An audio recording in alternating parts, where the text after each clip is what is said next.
What's going on, guys? Tetra Ninja here, and today I am bringing you a match of free-for-all on the Crash. Fire the missiles! But I'm late tired. Today we're gonna be running. Oh, if you didn't get that joke, then you don't spend enough time on the internet like I do. Today we're rolling with the MP5K, and the MP5K is a garbage weapon and submachine gun in general. It has, what makes it so bad is not only the fact that it has pretty uncontrollable recoil at long distance, so you have to burst fire, but it also has a 20-point drop in damage in terms of its near and far. Has max damage of 40, minimum damage of 20, and I know there's a guy coming because I can hear him. I'm not just camping in this corner, and I know for a fact he's going to run by me. So I decided to knife him. And I don't have commando, as you see, as I missed that knife swing. And yeah, 40 to 20 damage near and far. And anytime you're using a silencer, you can kind of just assume minimum damage. And right now, I hear some shooting and some tactical inserting. So what do I suspect in this corner right here? Oh, hello. Look at these guys, and yeah, take out both of them, and they just decide to quit out and find another lobby where they can nuke boost that. And thank you. Get out of my lobby. Yeah, douchebags. Yeah, the MP5K is a terrible weapon.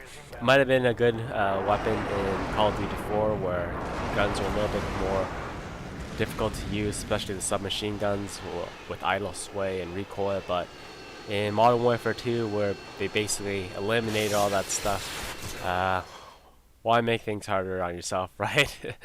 Just use the UMP or the P90 or any of the assault rifles, because they're pretty much easy mode. So yeah, if you want to give yourself a challenge, then use the MP5K. But I was testing it out in domination, and it didn't work out very well. And I was testing it out in team deathmatch, and it didn't work out very well. So I decided to say screw it, I'll just do it in a free for all, which is a little bit more easy to play. And you notice I kind of subconsciously switched out for the raffica.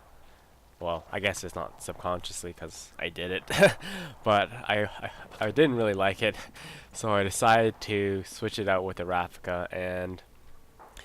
And I hear a guy back here again, so I cycle back, but then I notice that he's getting really close to me, so I kind of just like jump behind this car and decide to like hang it out. Oh, it's not in this. It's not in that sequence. It's a little bit later, but yeah, my headphones.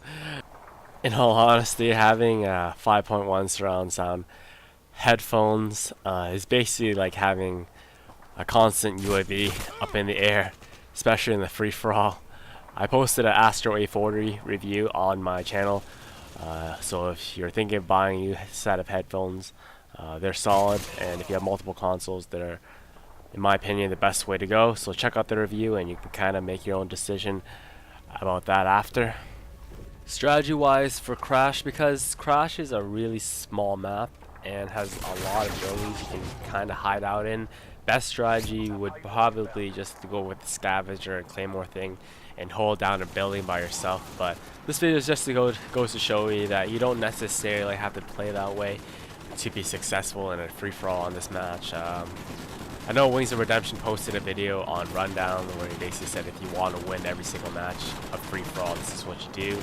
You use your claymores and you just hold it down in one area, and that's true. I'm not arguing with that fact. Like, it's a solid strategy, but gameplay wise, it's not very entertaining to play or watch. And even though you may not be getting the most consistent scores, this game's all about having fun, right? And I personally don't like sitting in the corner and holding down a building with my claymores and waiting for people to come to me. So, and you guys don't like watching that, right? Right. So my best suggestion, if you want to play a little bit loosey-goosey, when you're just control your movements, don't move around too crazy. And I get up here and I basically get free headshot with my raffica.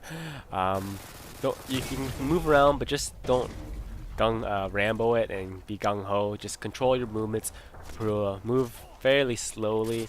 And if you don't have a headset that can help you hear people move, then just bump up the volume on your TV a little bit more, and it's basically the same thing. Headsets are really great if you have people, if you're living in a student house like me, or you're playing while your girlfriend's sleeping and she doesn't want to hear all that crap going on when she's trying to get a good night's sleep. But yeah, just move around very cautiously, be mindful of your surroundings, and you can obviously won't be as consistent in getting like 30 to 1 games and 30 to 2 games, but overall you have more fun, right? And again, the sequence up here, I heard a guy that I knew for a fact that he was gonna run by me again, so I'm just gonna wait it out. And hearing is kind of hard when the Harrier's up in the air, but but once the person gets close enough, then you can kind of hear it out. And the enemies in this game were actually really good at shooting down air support, as you probably saw with my first Harrier. They like shot it down immediately. And luckily for me, someone else got a paintball up in the air, and it gets shot down almost immediately as well. But I'm assuming that the person who shot it down ran out of Stinger missiles and just decided to wait it out in a building. So I lucked out in that kind of sense, and it almost gets me right here. So just stay in buildings, and it gets shot down right there. And lucky for me, like I said, my payload comes in. And you ever notice that Infinity Ward was kind of inconsistent in how they spelled out payload? Sometimes they spell it out as 2 words, pave and then low, and then sometimes they spell it out as 1 single word. I don't know, it's just something stupid that I notice. And if I were going to choose 2 main buildings, if you were going to ask me if I wanted to play a little bit more conservatively, I'd probably choose 2nd floor of Blue Room, mainly because the A flag is a main respawn point and you get a lot of traffic coming through that area. Or if you want to play a little bit more aggressively, or I'd probably choose the 2nd or 3rd level of the 3-story building.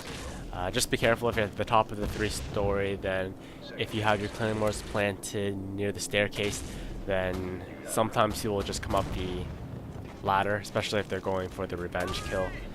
So and you'll basically just give them a free headshot. And as you can see, my body got humped when I was in that laptop mode. And I always tell you guys that anytime you're calling your AC-130 or your chopper gunner, or even your Predator missile, then find a better place to hide, because while you're raining death upon people, they're looking for another place to hide themselves. And I got the last kill here. Snuck this out as this guy was almost about to Halo sword lunge me.